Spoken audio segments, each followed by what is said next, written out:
পেঁয়াজ রসুন আদা ছাড়াই আজকের এই কাতাল মাছ আমি রান্না করব। খেয়ে মনেই হবে না যে এই মশলাগুলো দেয়া হয়নি।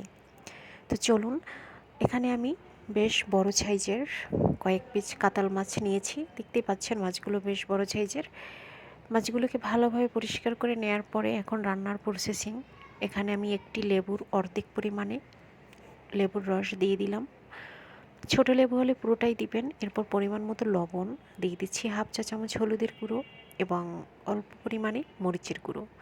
এই মরিচের গুঁড়োটা দিয়ে মাছটা যখন ভাজা হবে তখন মাছের কালারটা অনেক ভালো আসবে রান্নার সময়। আপনারা চাইলে স্কিপ করতে পারেন, শুধু হলুদ মাখিয়ে লবণ মাখিয়ে তারপরে, তবে লেবুর রসটা দিতে কখনোই ভুলবেন না।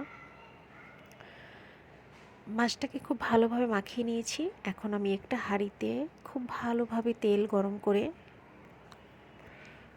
মাছগুলোকে ভেজে নিচ্ছি। তেলটাকে কিন্তু অবশ্যই খুব ভালোভাবে গরম করে নেবেন। যে কোনো মাছ ভাজার সময় এই বিষয়টা খেয়াল রাখতে হবে। তিনটা মাছই মানে 3 পিস মাছই পুরো হাঁড়িটা কভার হয়ে গেছে মাশাআল্লাহ। চারদিক ঘুরিয়ে আমি তেলটা লাগিয়ে দেওয়ার চেষ্টা করতেছি। এতে মাছের চারদিকে তেলের ফুটন্ত তেলের যে একটা ইয়া থাকে, সেটা কারণে মাছটা খুব ভালোভাবে ভাজা হয়।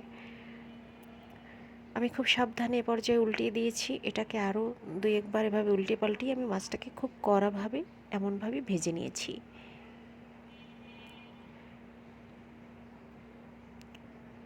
মাছটা ভাজার সময় যাতে খুব বেশি কাঁচা না থাকে সেটা একটু খেয়াল রাখবেন।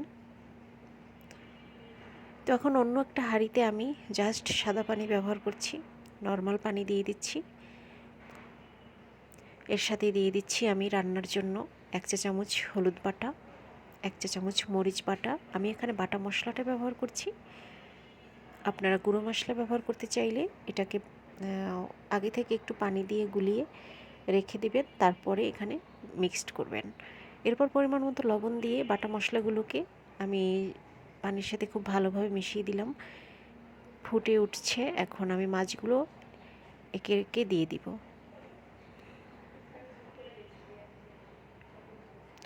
রান্না কিন্তু এখানেই শেষ নয়, ফলো করতে থাকুন। মাছগুলোকে ঝোলের সাথে খুব ভালোভাবে ডুবিয়ে দিব। এরপর একটা ঢাকনা দিয়ে বেশ কিছুক্ষণ জাল করব।